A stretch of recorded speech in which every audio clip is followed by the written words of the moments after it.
জুলাই গণ অভ্যুত্থানের প্রেক্ষাপটে ধারাবাহিক প্রক্রিয়ার মধ্য দিয়ে এ মাসের 12 তারিখ যে নির্বাচন অনুষ্ঠিত হয়েছে, একই সাথে জাতীয় সংসদের নির্বাচন এবং গণভোট অনুষ্ঠিত হয়েছে। এই নির্বাচনে জাতি আশা করেছিল দেশের মানুষ নিঃসংকোচে স্বাচ্ছন্দ্যে উৎসবমুখর পরিবেশে তাদের ভোটের আমানতটাকে তারা প্রয়োগ করবে। দুঃখের বিষয় যে এটা পুরোপুরি প্রত্যাশা পূরণ হয়নি। বেশ কিছু জায়গায় অনেক সমস্যা হয়েছে, আপনারা জানেন, ওইদিকে আজকে আমরা যাচ্ছি না। আজকে ছিল নির্বাচিত জনপ্রতিনিধিদের শপথের দিন। আমাদেরকে চিঠি দেওয়া হয়েছিল গতকাল গভীর রাতে, যেটা আমাদের জন্য কিছুটা অস্বস্তিদায়ক ছিল। তারপরে আমাদের নাগরিক দায়িত্ব হিসাবে দেশবাসীর প্রতি সম্মান রেখে আমরা এসেছিলাম শপথ নিতে। ইতিপূর্বে বেশিরভাগ ক্ষেত্রেই আমরা লক্ষ্য করেছি একই দিনে একই সময়ে শপথ অনুষ্ঠান অনুষ্ঠিত হতো। এবারে বোধহয় আপনারা তার ব্যতিক্রম লক্ষ্য করেছেন। সরকারি দল আমাদের আগে তারা শপথ নিয়েছেন। আমাদেরকে সংসদ সচিবালয় থেকে যে পত্র বা চিঠি দাওয়াতনামা দেওয়া হয়েছিল, সেখানে 2টি শপথের কথা উল্লেখ ছিল। বলা হয়েছিল সংসদ সদস্য হিসেবে আমরা প্রথমে শপথ নিব, একটা সাদা ফর্ম আমাদেরকে বিলি করা হবে, প্রয়োজনীয় লেখাজোখা শেষ করে আমরা সেটা জমা দেব। আরেকটা শপথ হবে জুলাই চার্টার এবং গণভোটের যে প্রজ্ঞাপন হয়েছিল তার ভিত্তিতে সেই শপথটা গণভোটের শপথ, সংস্কারের শপথ। এখানে সংস্কার পরিষদ সদস্য হিসেবে আমরা আরেকটা শপথ নেব। আমরা হলে প্রবেশ করার পরে সংসদ সচিব আমাদেরকে জিজ্ঞেস করলেন যে স্যার, সকালবেলা সরকারি দল তারা শপথ নিয়েছেন, তারা শুধু সংসদ সদস্য হিসাবে শপথ নিয়েছে, আপনারা কি করবেন? আমরা তখন বললাম যে আমরা 2টিরই শপথ নিতে এখানে এসেছি। আমাদের তো গভীর রাতে আপনারা দাওয়াতনামা পাঠিয়েছেন, তারপরে আমাদের কোনো কনসার্ন থাকলে আগেই আমরা জানাতাম। আমরা কেন 2টা শপথ নিলাম, ওনারা কেন একটা নিলেন? ওনারা কেন নিলেন তার ব্যাখ্যা ওনারা দিয়েছেন। আমরা যে ব্যাখ্যাটা দিতে চাই, আমরা মনে করি যে 26-এ কোনো নির্বাচন হওয়ার কথাই ছিল না। এই 26 সালের নির্বাচনটা হয়েছে 24-এর গণ অভ্যুত্থানের কারণে। আমরা গভীর শ্রদ্ধার সাথে যাদের কারণে আজকের এই নির্বাচন, আজকের এই সংসদ, আমি তাদেরকে স্মরণ করছি, যারা জীবন দিয়ে দুনিয়া থেকে বিদায় নিয়েছেন। আল্লাহ তাদেরকে শহীদ হিসাবে কবুল করুন। যারা লড়াই করে আহত হয়েছেন, পঙ্গু হয়েছেন, তাদের প্রতি আমাদের গভীর সমবেদনা। আল্লাহ তাআলা তাদেরকে সুস্থতার নিয়ামত দান করুন। আর নির্বিশেষে গোটা দেশবাসী ফ্যাসিবাদের বিরুদ্ধে সেদিন লড়াই করেছিল, আমরা তাদের প্রতি গভীর কৃতজ্ঞতা প্রকাশ করছি। সম্মানিত সাংবাদিক বন্ধুগণ, আমরা আজকে হয়তো শপথ নিতে ভিন্ন চিন্তা করতে পারতাম, কারণ জুলাইয়ের আকাঙ্ক্ষা এবং গণভোটের রায়, এই 2টার প্রতি সম্মান দেখানো রাজনৈতিক দল হিসাবে আমাদের পবিত্র দায়িত্ব আমরা গণ্য করেছি। আমরা গণভোটের রায়কে সম্মান করেছি, জুলাইয়ের আকাঙ্ক্ষাকে সম্মান করেছি, যারা আমাদেরকে ভোট দিয়েছেন তাদেরকে সম্মান করেছি, এবং আমরা একমত হয়েছি যে এই শপথ নেওয়া আমাদের কর্তব্য। তবে আমরা মনে করি সরকারি দল শপথ না নিয়ে তারা জুলাইকে উপেক্ষা এবং অবজ্ঞা করেছেন। এতে জন আকাঙ্ক্ষার বিপরীতে তাদের অবস্থান বলে আমরা মনে করি। সংস্কারের বিপরীতে তাদের এই অবস্থান স্পষ্ট। যদিও তারা ব্যাখ্যায় বলেছেন যে সংসদ বসে তারপরে প্রভিশন ক্রিয়েট করে এটা তারা দেখবেন, আমরা এটা দ্রুত দেখতে চাই। যদি তারা জুলাইকে সম্মান করেন, যদি সংস্কারকে তারা ধারণ করেন, যদি আজকে যিনি প্রধানমন্ত্রী শপথ নেবেন তিনি নিজেও নির্বাচনী ক্যাম্পেইনে গিয়ে বলেছেন যে আপনারা গণভোটে হ্যাঁ বলুন, যদি এর প্রতি তারা শ্রদ্ধাশীল হন, আমরা মনে করি তারা ওই শপথটাও নেবেন। কার কাছে শপথ নেবেন সে দাবি আমরা করব না। ওনাদের পছন্দ মতো অ্যাপ্রোপ্রিয়েট অথরিটির কাছে ওনারা নিতে পারেন, আমাদের কোনো অসুবিধা নেই। কিন্তু আমরা দেখতে চাই জুলাই সম্মানিত হয়েছে এবং জুলাই স্বীকৃত হয়েছে।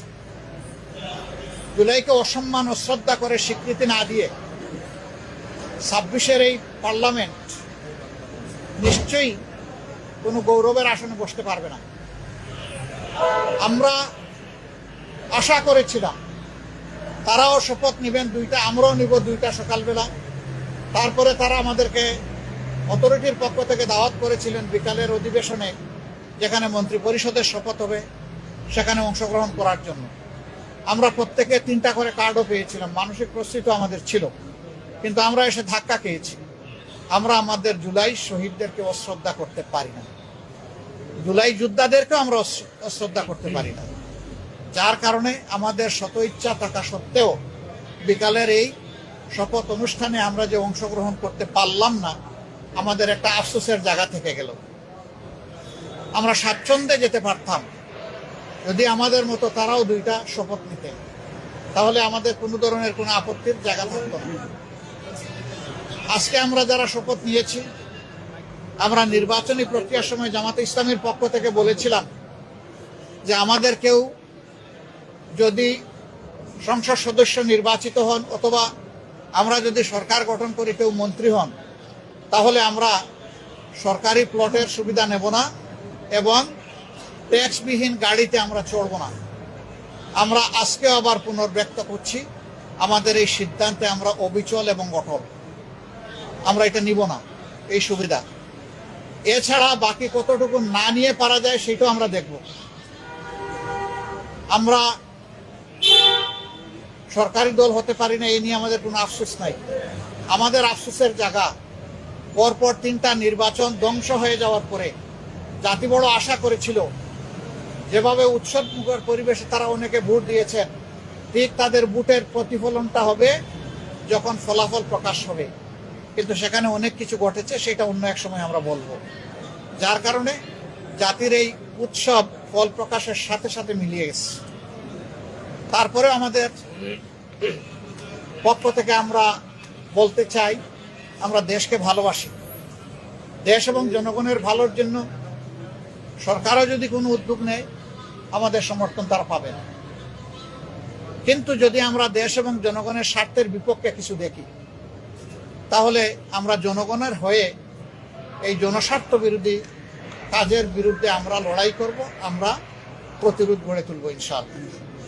এবং সেটা জনগণের জন্য, জনগণকে সাথে নিয়ে। আমাদের এই ক্ষেত্রে নীতিমালা একেবারেই স্পষ্ট, তাওয়ানু আলাল বিররি ওয়াত তাকওয়া ওয়ালা তাওয়ানু আলাল ইসমি ওয়াল উদওয়ান।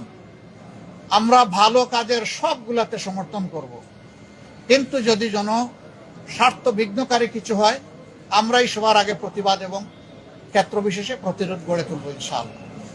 আমরা দেশকে ভালোবাসি, এদেশের মানুষকে ভালোবাসি। আমরা এই শপথ না নিলেও পারতাম, অনেক কিছু হয়েছে আমাদের সাথে, কিন্তু আমরা চাই ক্রমান্বয়ে গণতন্ত্র তার প্রাতিষ্ঠানিক রূপ পাক। এই রূপে ফিরে আসতেই হবে, এর কোনো বিকল্প নেই। এই জন্য আমরা শত কষ্ট থাকা সত্ত্বেও আমরা সংসদে অংশগ্রহণ করছি এবং ইনশাল্লাহ আপনারা দোয়া করবেন আমরা যেন দেশ জাতির পক্ষে ভূমিকা রাখতে পারি। আমাদের নীতিমালার মাঝে দেশের ভিতরে আমরা চাই প্রত্যেকটি নাগরিক যেন তার নিরাপত্তা নিশ্চিত পায়, দেখতে পায়। মানুষের অর্থনৈতিক মুক্তি যেন আসে, যুবকদের বেকারত্ব যেন দূর হয়, কর্মসংস্থান যেন তৈরি হয় এবং মর্যাদাশীল একটি দেশ হিসাবে পররাষ্ট্র নীতি যেন আমরা নিজেরটা নিজেই আমরা গড়ে তুলতে পারি। বিদেশের সকল সভ্য দেশের সাথে আমাদের আন্তরিক এবং বন্ধুত্বপূর্ণ সম্পর্ক থাকবে, পারস্পরিক শ্রদ্ধা এবং সমতার ভিত্তিতে ইনশাআল্লাহ। আমরা গভীর পরিতাপের সাথে লক্ষ্য করছি, নির্বাচনের রাত থেকে, আগে তো কিছু ছিলই, বিশেষ করে নির্বাচনের রাত থেকে বাংলাদেশের বিভিন্ন এলাকায় ব্যাপকভাবে আমরা এখন যারা বিরোধী দলে আছি তাদের পক্ষে ভোট দেওয়ার কারণে, নির্বাচনী কর্মী হিসাবে কাজ করার কারণে, সমর্থনের কারণে নারী পুরুষ নির্বিশেষে সকলের উপর ব্যাপক হামলা হচ্ছে। আমার জানা মতো সবচেয়ে বেশি হয়েছে হাতিয়ায়। কিন্তু কোনো জায়গায় এটা থেকে বাদ পড়েনি। আমরা সরকারি দলের কাছে দায়িত্বশীল আচরণ আশা করি। আমরা আহ্বান জানাবো এখনই সেটা বন্ধ হওয়া উচিত। সরকারের জন্য নয়, দলের জন্য নয়, সরকার জনগণের জন্য। এবং আমরা দেখতে চাই যে এই ব্যাপারে দৃশ্যমান পদক্ষেপ তারা নিয়েছেন, এই অবনতিশীল পরিস্থিতির উন্নতি হয়েছে। তারা যদি কোনো ইতিবাচক উদ্যোগ নেন, আমাদের অকুণ্ঠ সমর্থন এবং সহযোগিতা পাবেন। কিন্তু আমরা বলবো যে যদি এই ধরনের কাজ অব্যাহত থাকে, আমরা জনগণের পাশে দাঁড়াবো, একেবারেই ফার্ম হয়ে দাঁড়াবো। এখানে আমরা কোনো কম্প্রোমাইজ করব না, কারণ আমরা দীর্ঘ রাস্তা স্বৈরাচারের বিরুদ্ধে লড়াই করে এই জায়গায় এসেছি। বিশেষ করে আমাদের যুব সমাজ, তারা যে ঐতিহাসিক ভূমিকা পালন করেছে, সেই যুব সমাজ এখনো বাংলাদেশে আছে। আমরা সেই যুব সমাজের প্রত্যাশা পূরণে অঙ্গীকারবদ্ধ। তারা যে সমতা এবং বৈষম্যহীন ন্যায় বিচার ভিত্তিক সমাজ চেয়েছিল, সেই সমাজ গঠনে আমরা কারো সাথে কোনোভাবেই আপোষ করব না। এ সমাজ গঠন করতেই হবে। যতক্ষণ পর্যন্ত এই লক্ষ্য অর্জিত না হবে, আমাদের লড়াই ততক্ষণ পর্যন্ত চলবে। চলবে সংসদে, চলবে রাষ্ট্র।